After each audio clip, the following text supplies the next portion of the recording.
inevitable end. Retribution. Here is Clyde Barrow and Bonnie Parker, who died as they lived, by the gun.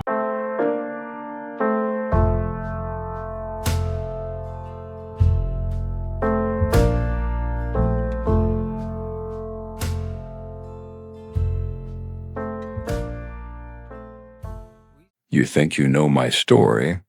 You think it's a beautiful tragedy about two young lovers fighting the system in a sleek Ford V8.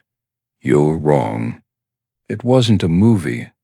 It was a filthy, terrifying nightmare. My name is Bonnie Parker, and I haven't bathed in a week. My right leg is cooked down to the bone from battery acid. And last night we murdered a man for $9. If you came here for a Hollywood romance, turn this video off right now.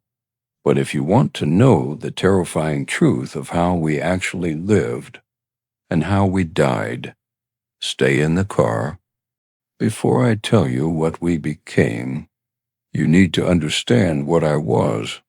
My father died when I was 4 years old. After that, the house smelled different, like something had been removed from the air and nothing would fill the space it left. My mother moved us to Cement City. I was good at school. I wrote poems. I wanted to be Greta Garbo. I wanted out of that small room and that small life in the worst way a person can want something. I was 15 years old when I married Roy Thornton. I thought the right man could make the whole world open back up. Roy was handsome, and Roy was a liar, and Roy was in and out of prison before our first anniversary. He would vanish for months at a time. I would sit at the window like a fool, waiting. I never divorced him. Not even after I met Clyde, I was still wearing Roy Thornton's wedding ring the day I died. That's the first thing the movies left out. By the time I was 19, I was working tables in Dallas, living in a borrowed room, bored down to the bone of myself. I didn't want to rob banks. I didn't want to kill anyone. What I got instead was Clyde Barrow, and that was the end of the person I used to be.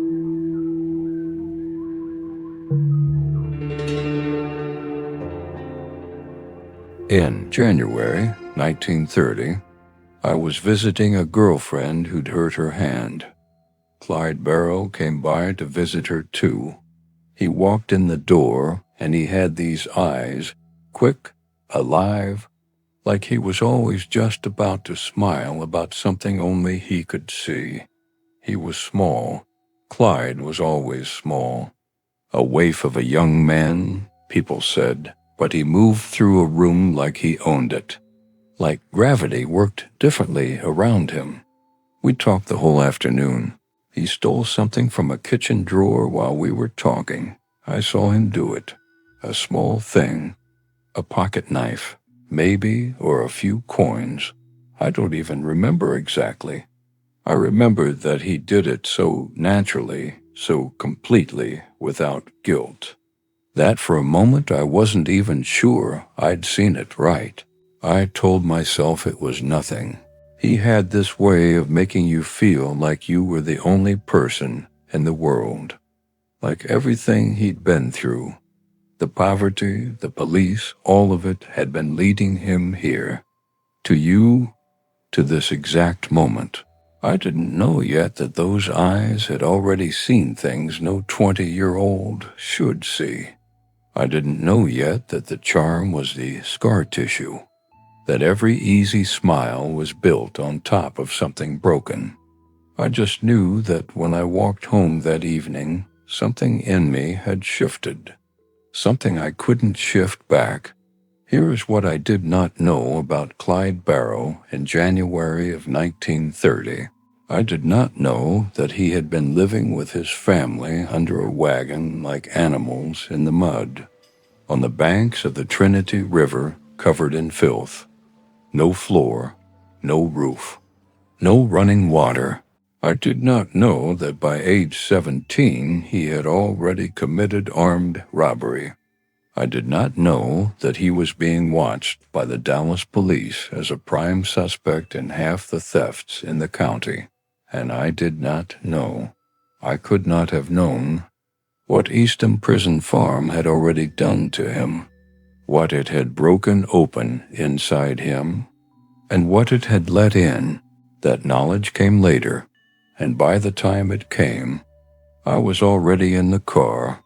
He was arrested the morning after I met him. That should have been the sign. It always should have been the sign. You want to understand Clyde Barrow? You have to go to Eastham Prison Farm first. They sent men there to break them. Chain gangs, 100-degree heat, guards who looked the other way. Clyde was 21. At Eastham, a man named Big Ed Crowder decided Clyde belonged to him. Crowder was serving 99 years. He had nothing to lose. He hurt Clyde over and over for months. Clyde begged the guards. They didn't care. On October 29, 1931, Clyde walked into the prison toilet block with a length of lead pipe in his pant leg. He waited. When Crowder came in, Clyde swung until Crowder was dead on the floor. Another inmate took the blame, but Clyde was still desperate to get out. So he persuaded a fellow inmate to chop 2 toes off his left foot with an axe, trying to get off the work detail. His mother's parole petition came through 1 week later. He hobbled out of Eastham on crutches. Came home to me. He was limping. He never stopped limping. And the person who came home was not the boy I had fallen in love with. That boy was murdered inside Eastham. What came out wore his face. Time was the one thing neither of us was ever going to have. The robbery started small, gas stations, country stores. A few dollars here, a tank of gas there. Clyde would come back to wherever I was waiting, and he'd hand me money, and I'd tell myself it was temporary. Just until we got on our feet. Just until things got easier. I remember the money always felt wrong, slightly damp, like it had already passed through too many hands in too much of a hurry. I'd fold it into my shoe and sit in whatever car we were using that week and watch the road and not think about where it came from. It was April of 1932 when a man named John Bucker was shot dead in his own store. The police said Clyde was there. His wife identified him from a photograph. Clyde was not the one who pulled the trigger that night, but he was in the building, and the man was dead. And John Bucker's wife watched it happen. He had a wife. I didn't think about that for a very long time. That he had a wife. That she woke up that morning thinking it was an ordinary Tuesday. That the money my boyfriend was handing me was soaked in something I didn't want to name. In August of that year, Clyde and a man named Raymond Hamilton drove out to Stringtown, Oklahoma. There was a country dance going on, music, people having a good time in the middle of the worst years any of them had ever lived. A deputy named Eugene Moore approached the car. He approached. That was all. Clyde and the gang shot him dead. Eugene Moore was a deputy sheriff doing his job at a country dance. He had a life. He had people who loved him. He drove out to a Saturday night in Oklahoma, and he approached a car, and he died for it. When Clyde told me what happened, he said Moore had reached for his gun first, that it was self-defense, that they would have had no choice even if they'd wanted one. I believed him. I chose to believe him. There's a difference. And I spent a very long time pretending I didn't know what that difference was. That was the last time my hands felt completely clean. Let me tell you what they leave out of the movies. The smell, 5 people in one car for weeks. Clothes stiffening with sweat and road dust. Your back from sleeping folded over yourself. Cold coffee, stale bread, a tin of sardines split 5 ways. And the insects. You park in the woods to hide and spend the night scratching. And the fear, not the exciting kind. The kind that settles into the bones and doesn't leave. The kind that wakes you at 3 in the morning because you heard something that turned out to be wind. But for 3 seconds before you knew that, your whole body was already somewhere else. Every set of headlights behind us was them. Every dog barking in the dark, someone had seen the car. Every time Clyde's fingers started tapping on the steering wheel, that was when I knew to stop breathing and watch the road. He tapped when danger was close. I learned to read it the way farmers read the sky. But there were real nights when the fear would ease just enough. When we'd park off the road and Clyde would play guitar. He was genuinely good. Soft voice. Nothing like the man he was everywhere else. Just a guitar and whatever river was running somewhere in the dark. Those hours were real. I won't pretend they weren't. But one night I woke at 2 in the morning and Clyde wasn't beside me. Found him sitting in the front seat with a pistol in his lap, checking the mirrors, over and over. Nothing out there but dark road and pine trees. I said his name. He didn't answer for a long moment. Then very quietly, he thought he'd heard something. He hadn't. He sat like that until dawn. After that, I never slept as deeply as I had before. Morning always meant getting back in the car. The car was the only home we had. And the car was always going to be where we died. June 10th, 1933. Texas Highway 203, east of Wellington. Clyde was driving fast. That was the only speed he knew.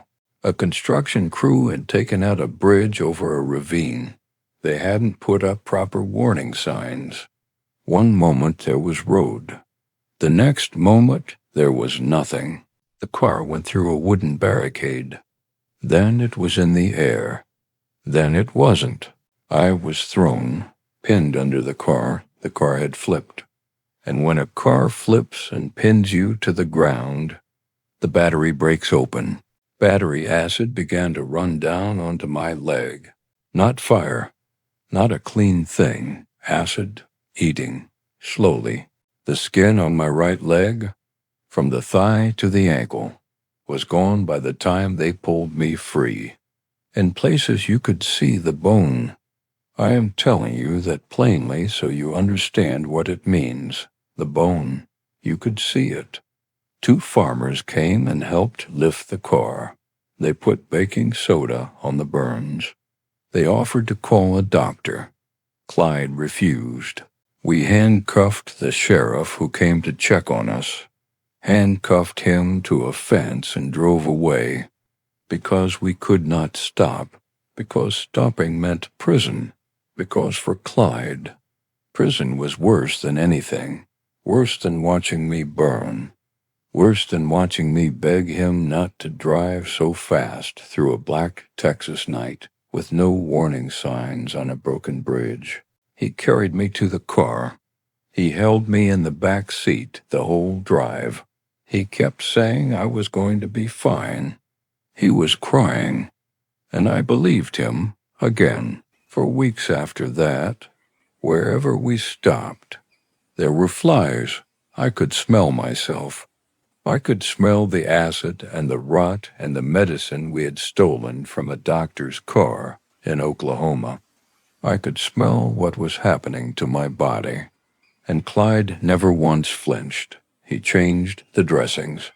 He slept in the car beside me and never complained that I smelled like a battlefield. That is the truest thing I can tell you about us. When the world was at its worst, There was no one else I would rather have been beside, and that is also the most terrifying thing I can tell you, because loving someone like that, in circumstances like those, doesn't leave any room for the part of you that should have been screaming to run.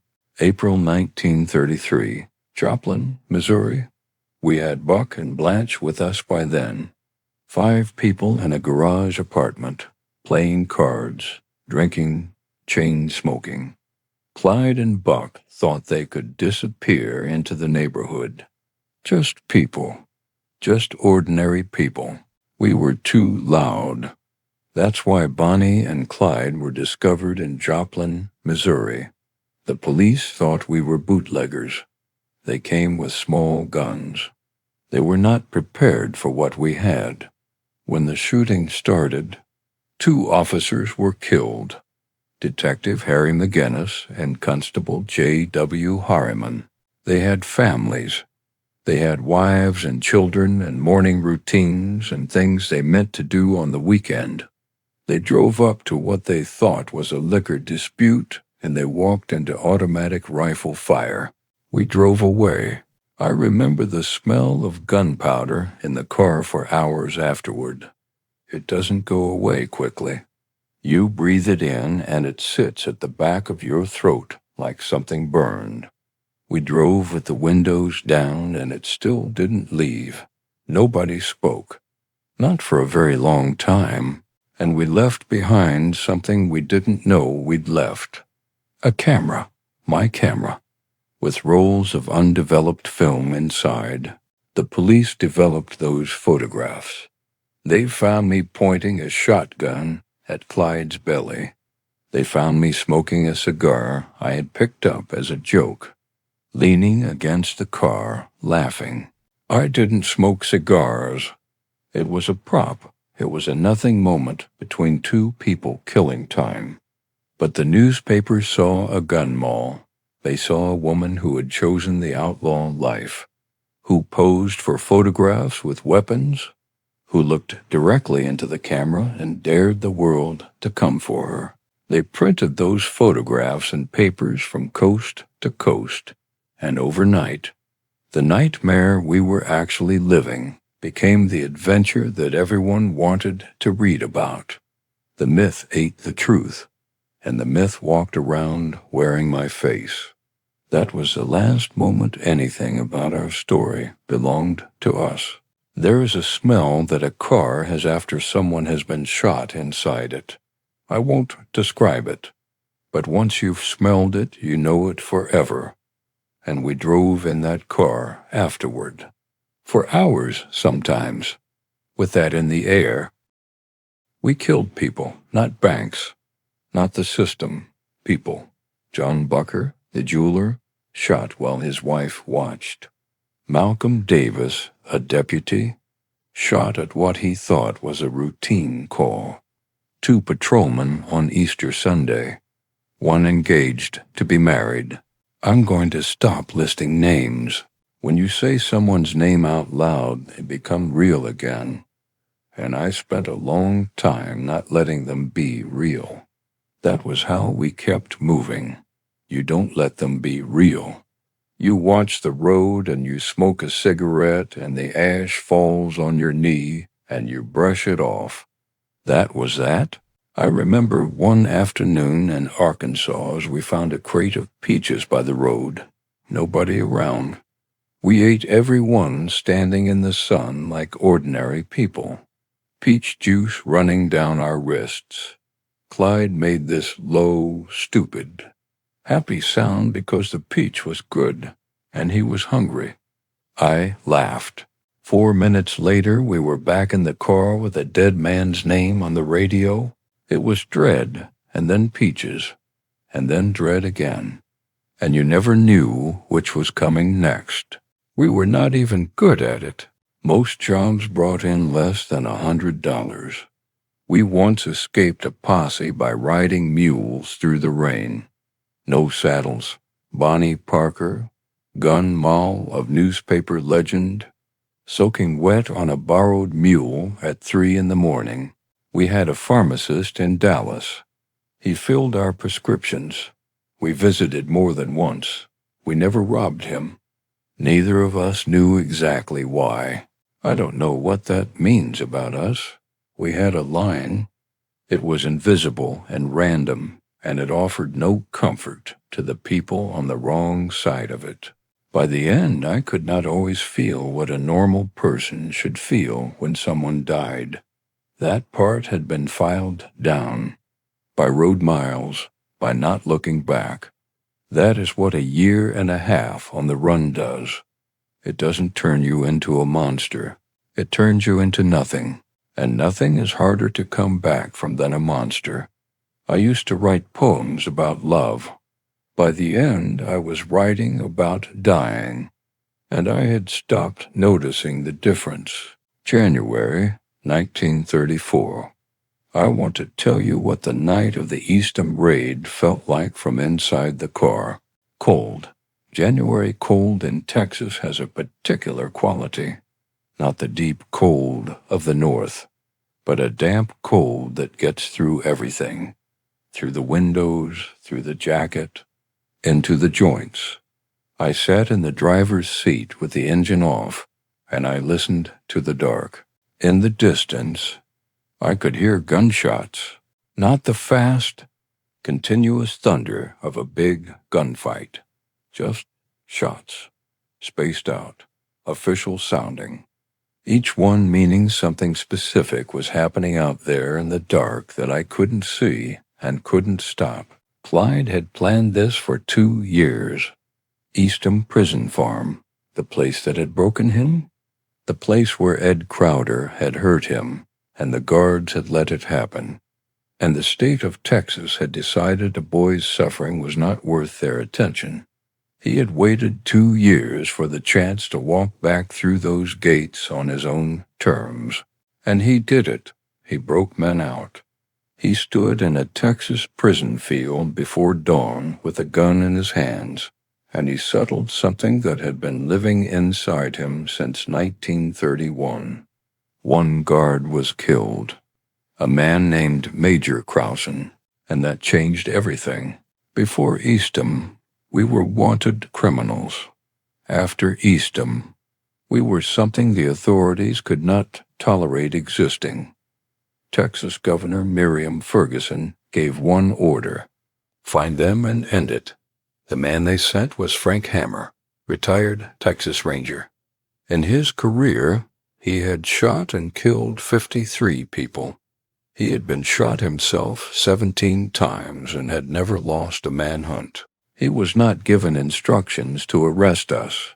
After that, the headlights that appeared behind us in the dark felt different, less like the law and more like something that had already decided how this ended.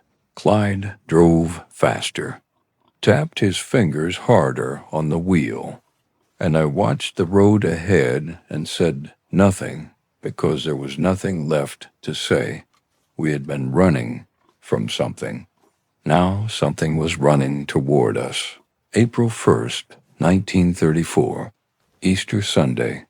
Henry Methvin, Clyde, and I had pulled off the highway in Grapevine, Texas. Clyde and I were sleeping in the back seat. 2 highway patrolmen, Wheeler and Murphy, saw the car parked. They came to investigate. That was their job. Methvin panicked. H.D. Murphy was engaged to be married. He died on Easter Sunday, having never raised a hand against us. I need to tell you something about Clyde and those 2 seconds after the shooting stopped. He was awake by then. He had heard it. And when I looked at his face, I had been with this man for 4 years. I knew every expression he had. His face was completely flat, not horrified, not even surprised, just flat, like something in him had already accounted for this possibility so many times that when it actually happened, there was nothing left to feel about it. That scared me more than anything else that happened that day. The newspapers said I fired the fatal shot, that I stood over him and laughed, that I mutilated his body. I was asleep. The lie worked because by then the public had seen enough truth about us to fill in whatever blanks the papers left. And whatever small part of America had been rooting for two Depression-era runaways in a fast car, that part went cold. After Grapevine, it was different. The men who were hunting us were no longer trying to catch us. They were waiting for us to come close enough to kill. And Henry Methvin's father was already talking to the law. We didn't know that yet. We never knew it until it was too late. In the final weeks, Clyde and I stopped talking about the future. When you stop making plans, that's when you know. We'd visit family in secret. Coca-Cola bottles out the window with notes. A time, a back road, a field outside Dallas. We'd stand in the dark and eat the food our mothers brought and pretend, just for an hour, that we were still the children they remembered. Clyde would hold his mother's face in his hands before we drove away, every time, like he was memorizing it. The last time I saw my mother, I told her we'd be back in 2 weeks. She never saw me alive again. 15 weapons in the car. 3,000 rounds, 15 stolen license plates. All of it was theater by then.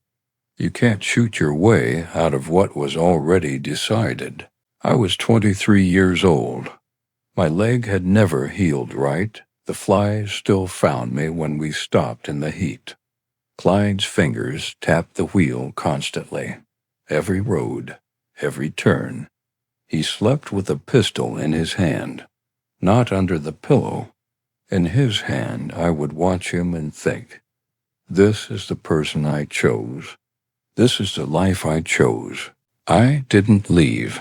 And then one day Henry Methvin said he wanted to visit his father in Louisiana. We said yes. We should not have said yes. May 23rd, 1934. 9 o'clock in the morning. Louisiana State Highway 154, near a place called Sales. We'd been sleeping in a camp a few miles back. Henry Methvin had gone ahead to see his father. We were going to meet him. Clyde put the car in gear, and we drove toward the road. I remember the mist on the trees. I remember the road was still damp from the night. From far away, I could see a truck parked on the shoulder. One tire flat. Apparently broken down. No one beside it. Just the truck. Just the road. Just the silence. Clyde slowed down. That was the plan. That was what they counted on. That Clyde Barrow, who had driven through every roadblock in 5 states, would slow down for a truck with a flat tire on an empty Louisiana road. What we did not know, what we could not see, was that Ivy Methvin, Henry's father, was tied to a tree in the woods behind his truck. The posse had tied the old man there so the decoy would hold, so the truck would sit on the shoulder, so we would slow down. A father, tied to a tree, used as bait to kill his own son's friends. They were in the tree line. 6 men, Frank Hammer, Maney Galt, Bob Alcorn, Ted Hinton, Henderson Jordan, Prentice Oakley. They had Browning automatic rifles, Remington rifles, shotguns, pistols. They did not warn us. There was no shout, no last chance. There was just the morning and the mist and an old man's truck on the side of the road. And then the trees came alive. Something hit the windshield. I thought it was a branch. Then Clyde's head. There was glass in my mouth. The sound was, I don't have a word for it. Not like the movies. Not clean. It was everywhere at once, and then it wasn't stopping, and then the car was moving by itself, and I don't know. I don't know what I was doing. I heard something that I understood later was my own voice. The accounts say more than 100 rounds. Some put it closer to 167. I cannot tell you. I was not counting. Clyde was hit in the head with the first bullet. He was gone before the car drifted to a stop. I heard myself screaming before I understood what was happening, and then I didn't hear anything anymore. When the shooting stopped, the car was in a ditch 50 yards down the road. The door was riddled. The glass was gone. The blood was in the seats, on the dashboard, on the door, in the dirt. More than 160 rounds. That is what the later accounts say. Clyde had 17 bullet wounds. I had 26. I was 23 years old. Word spread. By the time the death car was towed to the nearest town, the road was crowded with people. Hundreds of them. Then more. They came to see. They needed to see. Someone tried to cut off Clyde's ear with a pocket knife. Someone tried to cut off his trigger finger. People pulled at my hair, tried to take pieces of my clothing. We had been entertainment in life and in death. We had been a story that people could carry around and feel things about and argue over. We were not people to them. We were a dime novel. We were a newspaper headline. We were whatever shape the story needed us to be on any given day. 20,000 people attended my funeral. We had asked to be buried together. It was the only thing we had ever really asked for. My mother said no. Clyde is buried at Western Heights Cemetery in West Dallas. I am buried at Crown Hill. Across the city, people who visit both graves describe them like this. My grave sits in a well-kept place, green and tended, like something out of a park, flowers left. The headstone clean. Clyde's grave looks like something out of a nightmare. Overgrown grass, fallen branches, dead trees. A seedy corner of a seedy neighborhood. Like the earth itself never forgave him. We spent 2 years running so we could stay together. In death, we ended up in places that looked nothing alike. On opposite sides of a city, neither of us ever really escaped. The Ford V8 we died and still exists. It sits in a casino in Nevada. Shattered glass, bullet holes. The door panels ruined. People walk past it on their way to the slot machines and stop and feel something they can't name. Some kind of chill. Like the car still has something in it. Maybe it does. In death, as in life, we never stopped running from something. Even at the end, even in the earth, we couldn't find our way to stillness. I have been asked for 90 years whether I regret it, whether I would have chosen differently, whether Clyde corrupted me or whether the world made me. I don't know how to answer that in a way that satisfies people, because the truth isn't a story. The truth is just a girl who was bored and lonely and 20 years old and in love with a boy with bright eyes in the worst decade in living memory, in the poorest part of a country that had no use for her. The truth is that I chose him. Every time. I chose him when I smuggled the gun into his jail cell. I chose him when I got back into the car after Eugene Moore died. I chose him on the road out of Wellington when battery acid was eating through my leg down to the bone, and we could have stopped and turned ourselves in, and I might have lived. I chose him every single morning. What I know is this. We were not a romance. We were not an adventure. We were not rebels with a cause. We were two damaged people, running, always running, toward something neither of us could name. In a car that smelled like fear and gun oil and old cigarettes, with guns we should never have been given and nowhere in the world left to go. I am Bonnie Parker. I was 23 years old. I am still in that car.